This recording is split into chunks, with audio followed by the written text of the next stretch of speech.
నమస్తే, welcome to ప్రజానాడి news morning news కు స్వాగతం. నిన్ననైతే మనం ఒక ఐటమ్ ను వేయడం జరిగింది. మన ప్రజానాడి న్యూస్ తరపున మార్నింగ్ న్యూస్ లో వివిధ పత్రికల్లో వచ్చినటువంటి వార్తలను మనం చదివి వినిపించే ప్రయత్నంలో ఒక ఎక్స్ప్లెనేషన్ అయితే చేయడం జరిగింది. మనం ఒక తమ్నెల్ తోటి మనం ఒక వీడియోని పోస్ట్ చేయడం జరిగింది. గుంటనకలపై చర్యలు తీసుకోవాలని కూడా మనం ఒక తమ్నెల్ చేయడం జరిగింది. సో ఇదే విషయాన్ని మనము విశ్లేషించి మనము ఒక వాట్సాప్ గ్రూపుల్లో మన లింకును మన ప్రతినిధి షేర్ చేసే క్రమంలోనైతే ఒక వ్యక్తి అయితే ఆ యొక్క పోస్టులను రిమూవ్ చేసి అదేవిధంగా మా ప్రతినిధిని ఆ యొక్క గ్రూప్ నుండి లెఫ్ట్ చేయడం జరిగింది. మనం ఎక్కడా కూడా ఆ యొక్క ప్రతినిధి పేరు ఆ యొక్క లీడర్ పేరునైతే మనం మెన్షన్ చేయలేదు. కానీ ఈ యొక్క ములుగు నియోజకవర్గంలో ఇలా జరుగుతుంది, ఈ యొక్క నీరేటికి సంబంధించి జాబుల గురించి ఇలా ఒక వ్యక్తి నిరుద్యోగులను ఆసరగా చేసుకొని లక్షల రూపాయలను దండుకున్నట్లుగానైతే మనకు వచ్చినటువంటి ఇన్ఫర్మేషన్ ప్రకారం ఒక రిపోర్టర్ అయితే వార్త చేయడం జరిగింది. సో దాన్ని మనం విశ్లేషించి మనం ఒక ఐటమ్ చేస్తే ఆ యొక్క వ్యక్తి అంటే మా ప్రతినిధి ఆ యొక్క గ్రూప్ లో లింకును వేస్తేనైతే ఆ యొక్క లింకును రిమూవ్ చేయడంతో పాటు అంటే డిలీట్ చేయడంతో పాటు మా ప్రతినిధి కూడా రిమూవ్ చేయడం జరిగింది. అయితే ఆ యొక్క వ్యక్తి రిమూవ్ చేయగా అంటే మన ప్రతినిధి వివరణ అడిగిండు. ఆ వ్యక్తిని ఎవరైతే అడ్మిన్ ఉన్నారో అతను అడిగితే అన్న నేను నా వద్దగా నేను చేయలేదు, కానీ ఒకరి బలవంతంగానైతే నేను రిమూవ్ చేయాల్సి వచ్చిందన్న, ఇందులో అయితే నాకు ఎలాంటి సంబంధం లేదని కూడా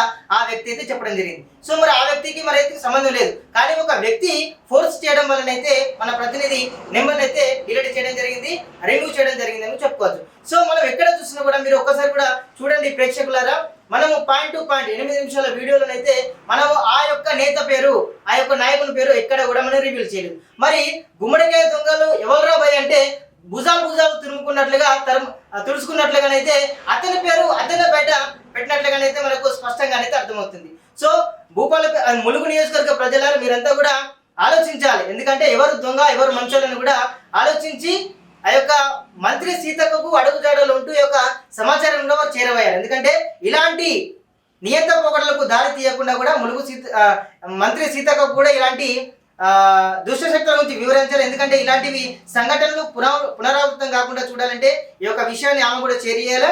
మంత్రి సీతక్క కూడా దీనిపైన ఇప్పటికే వారిని మందలించినట్లుగా అయితే మనకు అర్థమవుతుంది. సో ఏది ఏమైనా కూడా ఆ యొక్క వ్యక్తి తనకు తానే తన పేరును బయట పెట్టుకోవడం పట్లనైతే నిజంగా ఆశ్చర్యపడాల్సిన అవసరం అయితే ఎంతైనా ఉందని కూడా తెలుస్తా ఉంది. సో ఇంకొక విషయాన్ని మనం ఆలోచించినట్లయితే సో ఇక్కడ రాజకీయ విషయాల పరంగానైతే ఏదైనా కూడా ఇంటెలిజెన్స్ అధికారులు ప్రభుత్వానికి ఒక నివేదికను అయితే అందించాలి. సో ఇక్కడ ఎమ్మెల్యే అయినా కూడా ప్రతిపక్ష నాయకుల యొక్క పనితీరు ఎలా ఉందంటే వారు ఒక సీసీ కెమెరాలు ఎక్కడైతే పనిచేయాలి. సో మనం ఏం చేసామంటే ఇంటెలిజెన్స్ అధికారుల యొక్క లోపం కూడా ఉందని కూడా మనము చాలా అంటే ఆ పేపర్లో చూసాము, మనం కూడా విశ్లేషించాము. సో ఇంటెలిజెన్స్ అధికారుల యొక్క వార్తను చూసి వాళ్ళంతా కూడా వాళ్ళ యొక్క మైండ్కు పదును పెట్టాల్సిన అవసరం ఉంది. సో ఇతని యొక్క ఈ ప్రతినిధి నెంబర్ డిలీట్ చేయడం వల్ల కూడా ఆ ఇంటెలిజెన్స్ అధికారులు కూడా పని లేకుండా చేసిండు. ఎందుకంటే ఆ వ్యక్తి ఎవరో కూడా ఇంటెలిజెన్స్ అధికారులకు తెలియజేయడం జరిగింది. వాళ్ళు ఏమైనా టపటపాన్ని కూడా వాట్సాప్ లో సంబంధిత హైయర్ ఆఫీసర్ కూడా చెప్పడం జరుగుతుంది. సో మొత్తానికి అతను పేరును అతనే బయట పట్టుకోవడం కాకుండా ఇటు ఇంటెలిజెన్స్ అధికారులు కూడా పని లేకుండా చేసిండు. నిజంగా వాళ్ళు అనుకుంటారు కావచ్చు, అబ్బా మొత్తానికైతే మా పని అయితే మాకైతే పని తప్పినట్టే అని వాళ్ళ మనసులోనైతే ఉందని కూడా మనకైతే అర్థమవుతుంది. సో మొత్తానికి అతని పేరు అతనే బయట పెట్టుకున్నాడు. ఇదైతే ములుగు జిల్లా ప్రజలు నియోజకవర్గ ప్రజలు అయితే గమనించాలని కూడా మేము కోరుతున్నాం. సో చూస్తూనే ఉండండి Prajanadi news. Thank you so much.